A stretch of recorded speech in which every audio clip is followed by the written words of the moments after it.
Bab 344. Membalas dendam. Pada saat Mileye jatuh, sebuah tangan tiba-tiba menekan bahunya. Itu adalah tangan wanita bergaun polos. Wanita bergaun polos itu menatap perut Mileye, dan saat berikutnya, dia langsung masuk ke dalam tubuh Mileye. Pada saat ini, di dalam tubuh Mileye, menara penjara alam sedikit bergetar. Dengan masuknya wanita bergaun polos, menara penjara alam kembali normal dalam sekejap. Wanita bergaun polos berdiri di atas menara penjara alam. Dia menatap menara penjara alam dan mencibir, "Aku tidak berani. Jika bukan karena dia, aku sudah membunuhmu." Setelah mengatakan itu, dia menghentakkan kaki kanannya dengan ringan. Seluruh menara penjara alam bergetar dengan hebat. Di luar menara penjara alam, Mileye tiba-tiba merasakan adanya angin puyuh. Di dalam menara, wanita bergaun polos menatap menara penjara alam dengan tanpa ekspresi di wajahnya, setumpuk sampah. Di dalam menara penjara alam, suara itu terdengar lagi, "Wanita, untuk apa kamu bersikap sombong? Jika tidak ditekan oleh menara ini selama ribuan tahun, aku sudah dapat menghancurkanmu dengan satu tangan." Wanita bergaun polos itu berkata dengan suara rendah, "Jika kamu bukan sampah, bagaimana bisa ditekan? Jika bukan karena takut menyakitinya, aku sudah akan membunuhmu hari ini." Setelah berkata itu, dia langsung meninggalkan menara penjara alam. Dan di dalam menara penjara alam, auman terus terdengar, "Dasar wanita sialan, hari ketika aku keluar dari menara ini adalah hari kematianmu serta semut ini." Di luar menara penjara alam, raut wajah Mileye menggelap, "Semut. Apakah dia sedang membicarakan dirinya?" Wanita bergaun polos menatap Mileye, "Apakah kamu merasakannya?" Mileye mengangguk. Wanita bergaun polos berkata dengan suara rendah, "Apa pendapatmu?" Mileye tersenyum pahit, "Aku tidak tahu." Wanita bergaun polos itu berkata, "Temani aku berjalan sebentar." Setelah mengatakan itu, dia berbalik dan pergi. Mileye mengikutinya. Dalam perjalanan, wanita bergaun polos berjalan pelan, tidak berbicara, hanya berjalan dengan pelan, dan Mileye juga tidak berbicara. Di samping sebuah sungai, dua orang berjalan menyusuri sungai. Setelah beberapa saat, wanita bergaun polos duduk di atas batu di samping sungai, dan Mileye berdiri dengan diam di sampingnya. Memandang langit di kejauhan, wanita bergaun polos itu berbisik, "Tahukah kamu sudah berapa lama aku mencarimu?" Mileye sedikit membeku, "Mencariku?" Wanita bergaun polos menoleh untuk menatap Mileye, sebuah kekhawatiran melintas di dalam matanya. "Kamu memiliki harta yang besar di dalam tubuhmu, tetapi kekuatanmu lemah, dan tubuh utamaku berjarak terlalu jauh dari dunia ini, atau tidak lagi di alam semesta ini." Saat berbicara sampai di sini, dia sedikit menggelengkan kepalanya dan berkata dengan lembut, "Dan menaramu, menara ini juga luar biasa.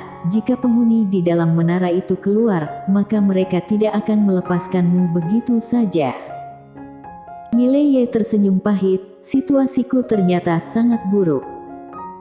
Wanita bergaun polos berdiri, telapak tangannya terbentang, dan seberkas cahaya pedang tiba-tiba melayang keluar. Cahaya pedang melayang ke atas langit berbintang, lalu menghilang ke kedalaman langit berbintang. Apa itu? Mileye merasa sedikit bingung. Wanita bergaun polos berkata pelan, "Aku sedang menghubungi kedua sahabat lamaku, dan juga tubuh utama serta tubuh bayanganku. Jika mereka melihat cahaya pedang ini, mereka akan datang membantumu mengatasi bahaya menara di dalam tubuhmu. Dan aku sudah tidak bisa lagi merasakan keberadaan tubuh utama serta tubuh bayanganku." Saat dia mengatakan itu, dia berkata dengan tegas, "Kamu harus ingat, bekerja keraslah untuk menjadi lebih kuat, menara ini adalah sebuah peluang besar, tetapi aku sudah bisa merasakan bahwa ini juga merupakan sebab dan akibat yang hebat. Jika kamu tidak cukup kuat, maka kamu tidak akan mendapat berkah itu. Apakah kamu mengerti?" Mileye mengangguk, dimengerti. Saat berbicara sampai di sini, Mileye ragu-ragu sebentar, lalu berkata dengan lembut, "Apakah kamu sudah akan pergi?" Wanita bergaun polos tersenyum tipis, bisa termasuk seperti itu. Setelah dia selesai berbicara, dia tiba-tiba menunjuk ke alis Mileye. Dalam sekejap, pedang di paling kanan di puncak menara penjara alam bergetar dengan hebat. Saat berikutnya, cahaya pedang tiba-tiba turun dari atas menara. Di dalam menara, sebuah suara tiba-tiba terdengar, "Dasar wanita sialan. Apakah kamu pikir kamu bisa melindunginya seumur hidup? Apakah kamu pikir kamu mampu? Kamu..." Suara itu berangsur-angsur melemah sampai menghilang. Di luar menara penjara alam, tubuh wanita bergaun polos berangsur-angsur menjadi ilusi. Melihat adegan ini, Mileye tercengang, lalu dengan cepat berkata, "Apakah kamu ingin berubah menjadi energi pedang untuk menekan menara ini sama seperti sebelumnya?" Wanita bergaun polos mengangguk. Mileye berkata dengan lembut, "Kenapa kamu bersikap begitu baik padaku?" Wanita bergaun polos tersenyum dan tidak berbicara, tubuhnya berangsur-angsur berubah menjadi ilusi. Tepat ketika dia akan menghilang sepenuhnya, dia dengan lembut membelai pipi Mileye, "Hiduplah dengan baik, kamu harus hidup dengan baik, apakah kamu mengerti?" Setelah berbicara, dia benar-benar menghilang di depan Mileye. Mileye berdiri di sana untuk waktu yang sangat lama. Di dalam menara penjara alam, saat cahaya pedang menembus ke dalam menara penjara alam, seluruh menara penjara alam benar-benar sunyi. Kedamaian telah kembali ke menara penjara alam lagi. Setelah waktu yang lama berlalu, Mileye berbalik dan pergi. Mileye telah kembali ke Sekte Changjian, dan saat ini Sekte Changjian sedang kacau. Selain itu, Master Alam Arhon sejati di dunia Kincang bisa dikatakan telah kehilangan 90% orang hari ini. Adapun untuk perkumpulan pelindung dunia, seluruh pasukan telah dihabisi, dan tidak ada satupun yang hidup. Di kejauhan, Ladia An dan Jason An datang. Jason An melirik Mileye, tersenyum kecil, dan tidak berbicara. Ladia An berjalan ke depan Mileye dan berkata dengan lembut, "Aku sudah akan pergi." "Apakah kamu kembali ke keluarga An?" tanya Mileye. Ladia An menggelengkan kepalanya, "Aku meninggalkan dunia Kincang." Mileye tertegun, "Meninggalkan dunia Kincang?" Di samping Ladia An, Jason An tersenyum dan berkata, "Di atas dunia Kincang, yang juga merupakan Star Territory, terdapat akademi bernama Akademi Senyi. Itu adalah akademi terbaik di Star Territory Weiyang, dan Ladia mendapatkan undangan dari sana, yang merupakan sebuah kesempatan baginya." Akademi Senyi. Mileye berpikir sejenak, lalu berkata, "Bisakah aku pergi juga?" Jason An berkata sambil tersenyum, "Dengan bakatmu, tentu saja kamu bisa pergi ke sana juga." Mileye tersenyum dan berkata, "Baik, jika ada kesempatan, aku akan pergi ke sana juga." Jason An tersenyum kecil dan tidak berbicara. Adapun untuk masalah antara Mileye dan Ladia An, dia secara alami tidak akan banyak ikut campur, karena Mileye cukup hebat. Dan di belakang Mileye, jelas ada sebuah kekuatan besar. Di depan Mileye, Ladia An berbisik, "Sampai jumpa." Setelah berbicara, dia berbalik untuk pergi. Pada saat ini, Mileye tiba-tiba berkata, "Tunggu." Ladia An berbalik, Mileye dengan cepat mengeluarkan tombak panjang dan menyerahkannya kepada Ladia An. Tombak panjang ini adalah tombak Venjin. Alam langit tingkat atas. Mileye menyeringai, Aku tidak sengaja mendapatkan benda ini, aku akan memberikan benda ini padamu. Ladia An melirik tombak itu, dia tidak menolak, mengambil tombak Venjin dan memainkannya dengan ringan, lalu menatap Mileye. Ini adalah tombak yang bagus. Mileye tersenyum dan berkata, baguslah jika kamu menyukainya. Ladia An mengangguk kecil, aku menyukainya. Setelah mengatakan itu, dia melirik Mileye. Komunitas misteri telah merekomendasikan Lin Siye untuk pergi ke Akademi Senyi. Setelah berbicara, dia berbalik dan pergi. Jason An melirik Mileye, dia ragu-ragu, lalu berkata, jika kamu ingin membentuk kembali tubuh fisik Dewa Pedang Mona Yue, sebaiknya kamu pergi ke Akademi Senyi, karena di sana terdapat kemungkinan untuk membentuk kembali tubuh Dewa Pedang Mona Yue. Mileye berkata dengan sungguh-sungguh, terima kasih telah memberitahuku. Jason An tersenyum kecil, selamat tinggal. Setelah berbicara, dia berbalik dan menghilang di ujung langit. Mereka telah pergi. Akademi Senyi. Mileye diam-diam mencatat nama akademi ini di dalam hatinya. Mileye berbalik dan berjalan tidak jauh. Asri Gu duduk di sana dengan tenang. Tatapan matanya kosong, tidak tahu apa yang sedang dia pikirkan. Mileye berjalan ke arah Asri Gu dan berkata dengan pelan, Paman seperguruan Gu. Asri Gu menatap Mileye, mulai sekarang, kamu adalah ketua Sekte Changjian. Setelah berbicara, dia berbalik dan pergi. Mileye tiba-tiba berkata, Paman seperguruan Gu, apakah kamu akan meninggalkan Sekte Changjian? Langkah Asri Gu berhenti dan berkata dengan pelan, ini adalah rumah, aku ingin menjaga mereka. Setelah berbicara, dia berjalan ke kejauhan.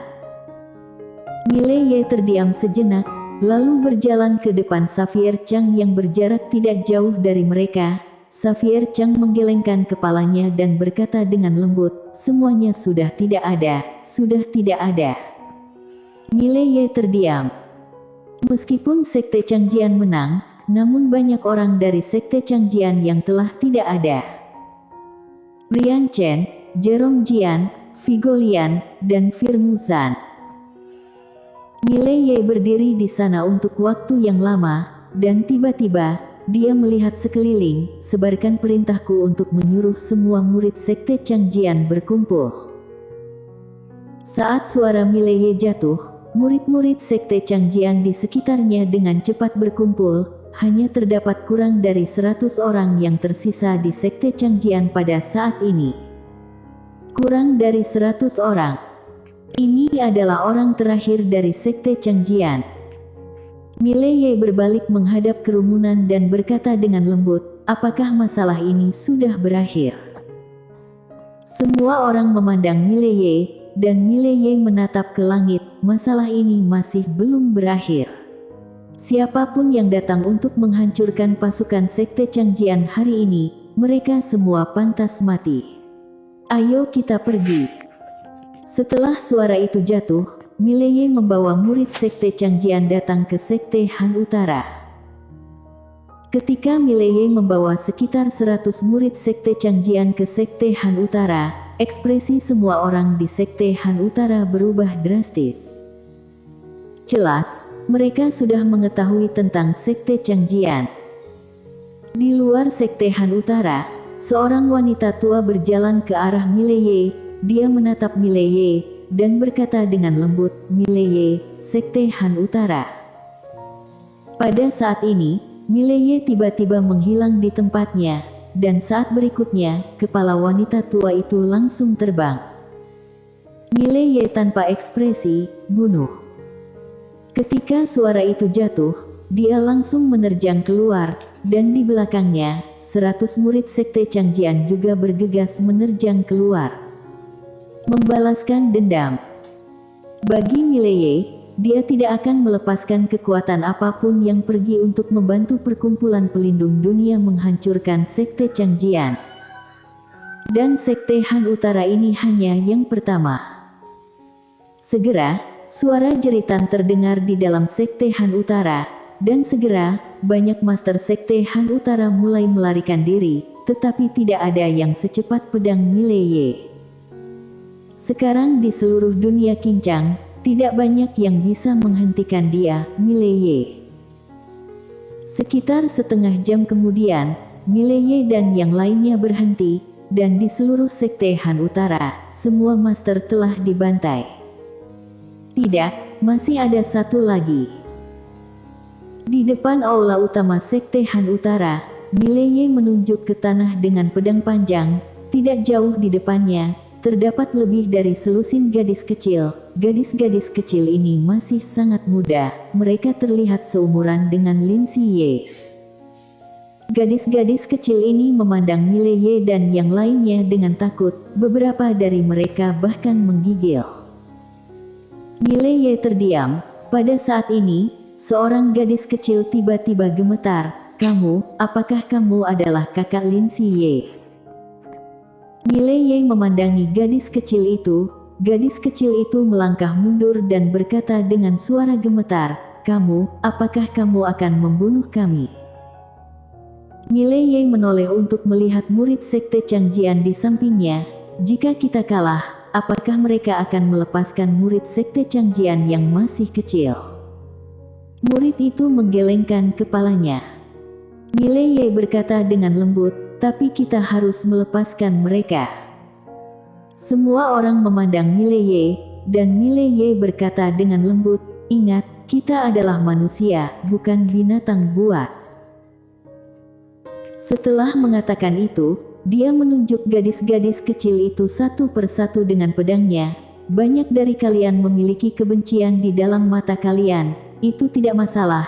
Jika kalian ingin membalas dendam di masa depan, Sekte Changjian akan selalu menyambut kalian." Setelah dia selesai berbicara, dia berbalik dan pergi bersama orang-orang Sekte Changjian. Bersambung.